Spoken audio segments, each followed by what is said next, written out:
Hello and welcome to Soft Focus, our podcast talking about films from both an analytical and critical look and as a consumer as well. I'm here today with Michael. and Patrick Guinan. and we are discussing the movie Rear Window. I'm your host Connor Hamilton, and let's begin. Okay, so we watched Rear Window, which is one of my favorite Hitchcock movies. Have you guys, have you guys both seen Hitchcock movies before? Yes, I've seen both Rear Window, Psycho, Vertigo. I've seen a Psycho, bunch. The Birds, and this one just now. Yeah. And how would you rank Rear Window on your list of Hitchcock films? I would put it in my top two. I can't decide if I like it more or less than Vertigo, but it's right up there. See, I haven't seen Vertigo, so I can't decide between that, but I've seen Psycho, and it's definitely up there with that one. Yeah, I would have to say Rear Window is probably one of my favorite Hitchcock movies, probably the favorite, purely because I just love the aspect of him creating a block in New York, sitting in a room and filming it all from one area. So extravagantly simple. Yeah, it's one of those things that since you're in the point of view of a voyeuristic guy who's looking out on the world, putting you in the spot of being a voyeuristic person too, you're not moving your camera to be closer to these people. All you have is this distance shots like him. And I think that really just really gets you into the movie and immerses you really quickly. Yeah, definitely. You jump right into his shoes because you're sitting on your couch watching the TV and he's sitting in his chair watching out the window. You're very much acting in the same way, and he's trying to get to the bottom of the mystery just as much as you are. Do you guys find the heavy visuals something you enjoyed in this movie, where Hitchcock relied heavily just on what was on the screen, not the sounds? Though he does use great use of sound here, he didn't rely on dialogue to get him to the next place. Yeah. He used a lot of visual emphasis with a lot of the stories going on in the courtyard, like the with Miss Torso and Miss Lonely, especially. And I'd say he uses more sound when he's looking at the songwriter, because you don't really see a lot from him. You just kind of hear him always playing, and when you do see him, he's always talking with people in his apartment. I did appreciate that the entire movie, excluding the first three shots, was all diegetic noise, meaning that every sound that the audience heard were sounds that the characters heard themselves. Yeah. Yeah, that's Hitchcock for you right there, doing something not really noticeable until someone points it out. Man, he's so good with that. And did you guys catch his appearance in the movie? Yep. Yeah. In the musician's room. It was like the first time we saw the musician, right?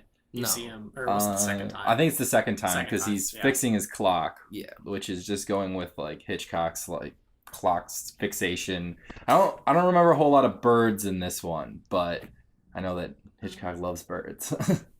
The only animal I remember in this is the dog. Yeah, the dog.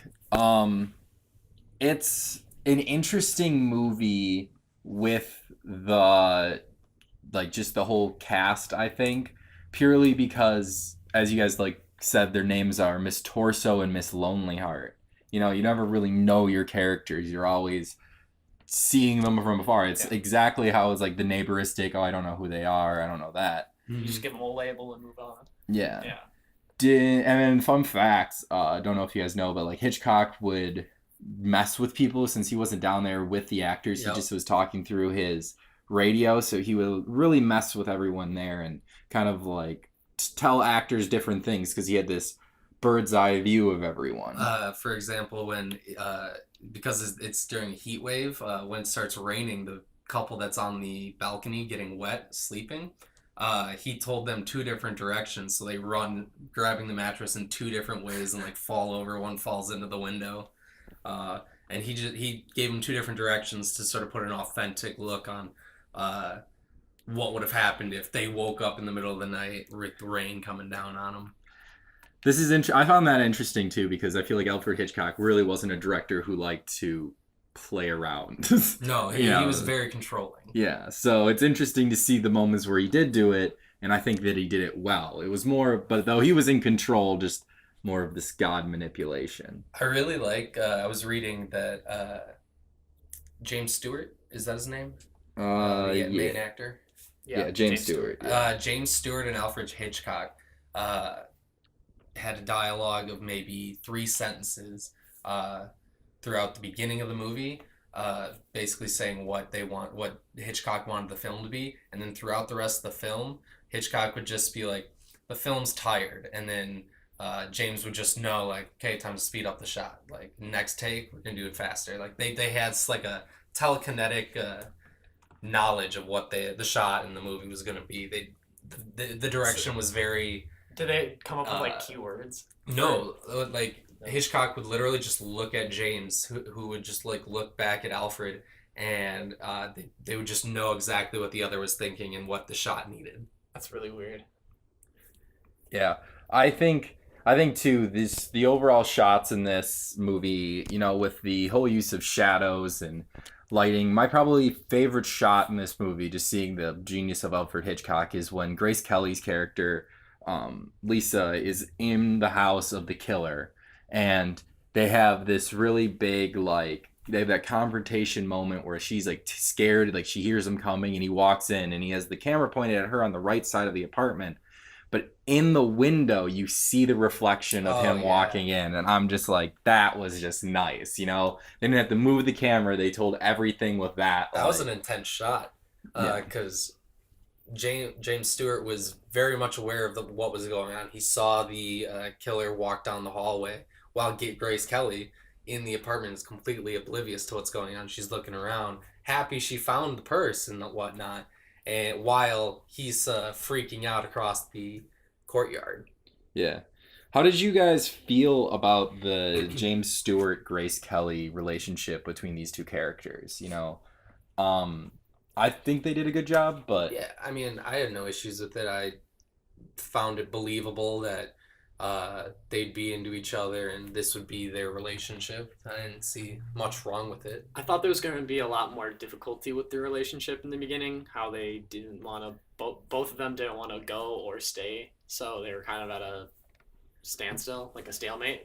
But I liked the resolution at the end where he breaks the second leg yeah. Yeah. and has to stay. There's an awesome moment. I forget exactly what scene it is, but you can tell the moment that James Stewart's character realizes that Grace Kelly's character is the one for him, and it's the moment where she's so into the solving the mystery that whatever other problem they were having earlier in the day is completely out of her mind. She's like, "Oh, he's gone now. What? Like, let's go.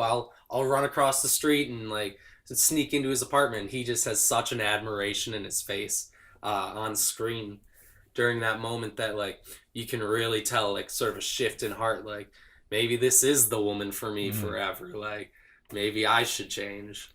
It was interesting too because I pointed out at the beginning of the movie to kind of watch the relationships with all the women and everything and the whole film, and I was blown away by how sexist it was. It was terrible. Like, there's the scene that I just remember the most, where she brings over her little nightgown and everything, and she's showing him her little suitcase. So like, I could go anywhere, and she says, "Why don't I slip into something more comfortable?" And he says, "Oh, okay." And she goes, "I meant the kitchen." And to hear that said was like, what? It's like, I'll go warm What? some brandy for us. I was so like, this is so crazy. And she she didn't even see anything wrong with it. At least the character didn't. She's just like, this is expected. Yeah. It was a very interesting kind of development with that whole situation, with like kind of their relationship, because he was very much an independent man, but throughout the whole film all he had was females kind of helping him along, because he was this like, he couldn't do anything. He was a broken man. He was a broken man, and he had to have females help him at all points. Yeah. Yeah.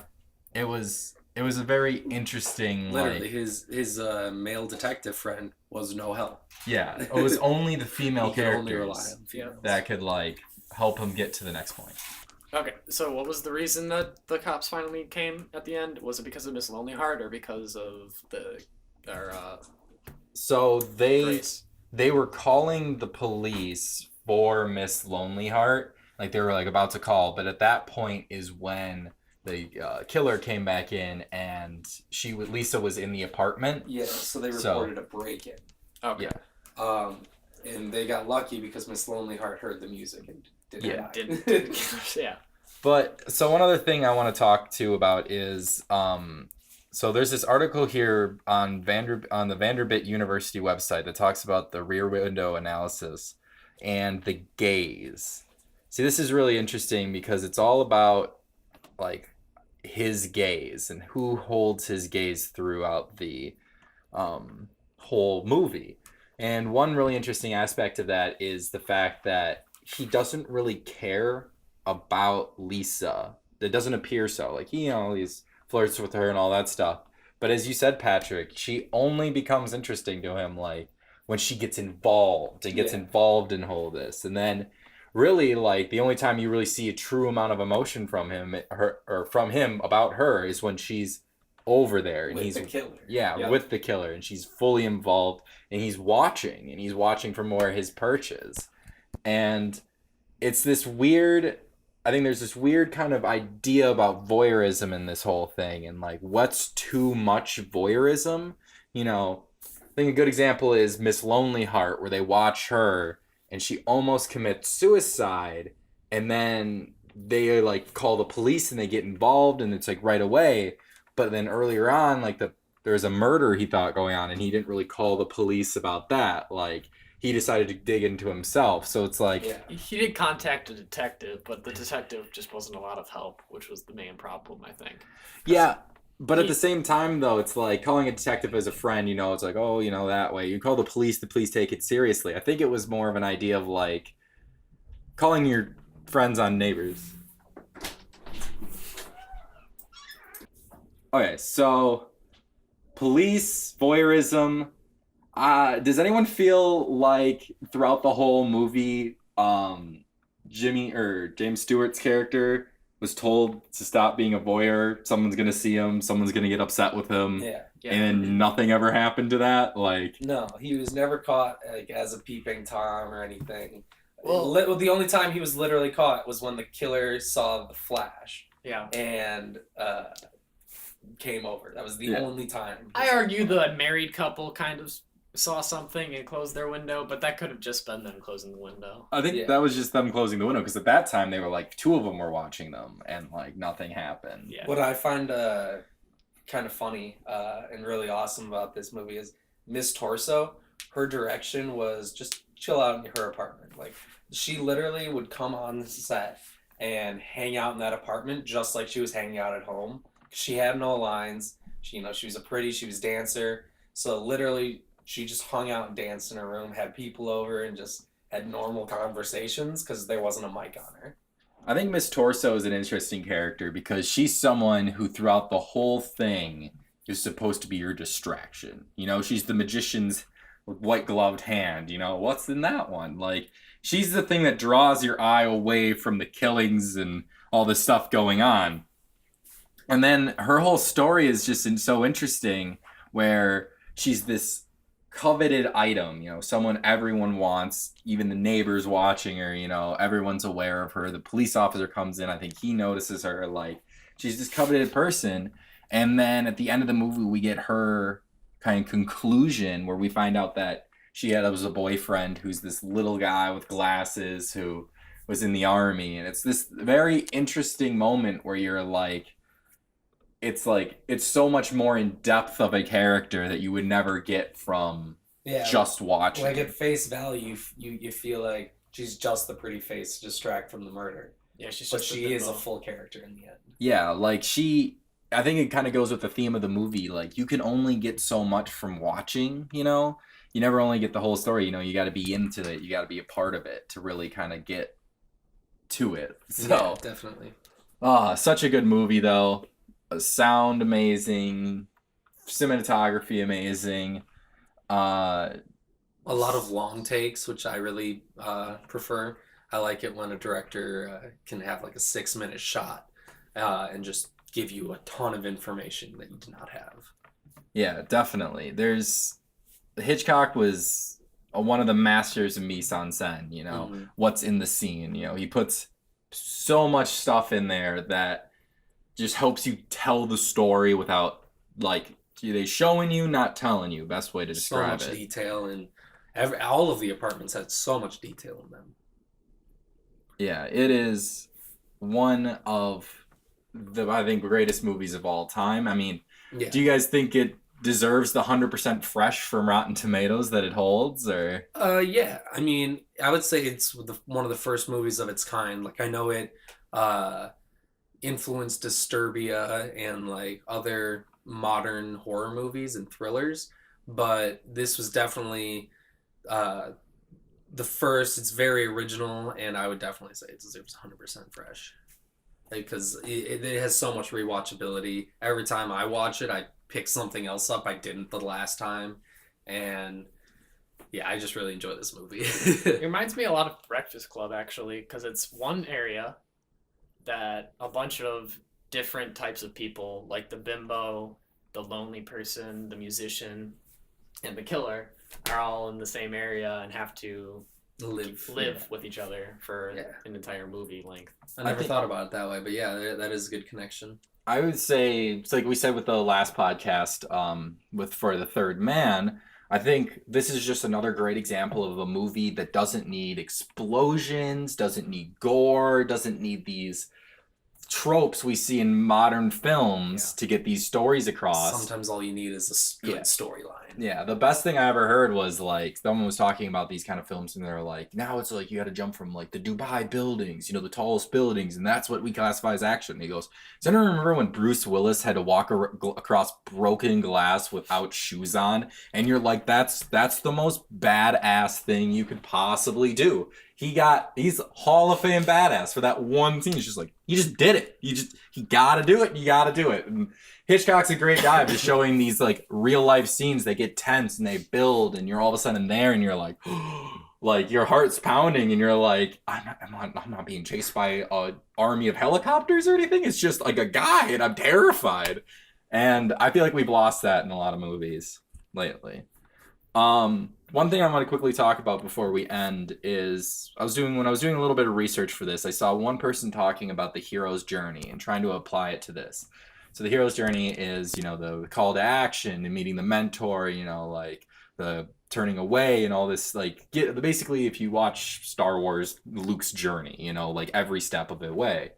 And they were talking about this movie and they said they got to meeting the mentor and they said that there was no mentor in this movie. There's not really someone who like guides him along the way. And I felt that was really wrong because I really feel like the character of his nurse, Stella, yeah. Yep. She instantly in the movie is giving him advice. Is the one like, telling him, don't be a peeping Tom. Don't do all this stuff. Be careful about the like just close your window and deal with yourself. She is by far someone in this film who is the words of wisdom. You know, if it was just this guy sitting in his apartment, we would feel weird. Like no one's calling out like this is weird, and that was her job. You know, she came in, she's like, stop doing that. You're weird. No one likes you. Like, yeah. And that was like, and then it perpetuated this like where he kept disobeying her. So it almost made like, I don't even know. Like not, it was almost like him getting caught by her. Yeah. It was that little bit of like hitting your hand with the spoon. You know, unlike the mom Luke catching Skywalker, you. however, the bad guy is not his father. Yes, the bad guy was not his father. But no, I never thought about the hero's journey in this film. So the next time I watch it, I'm definitely gonna have to look out for all the steps, see if it does follow. Yeah. Okay, so we will end it here. Thanks for listening to Soft Focus. We will be back in 2 weeks with Clockwork Orange. Clockwork Orange by Stanley Kubrick. So I will hear you then? I don't know. Not see you then. I mean, you'll hear us then. You'll hear us then. I'm Patrick. I'm Michael Guinan. And I'm Connor. Have a great day.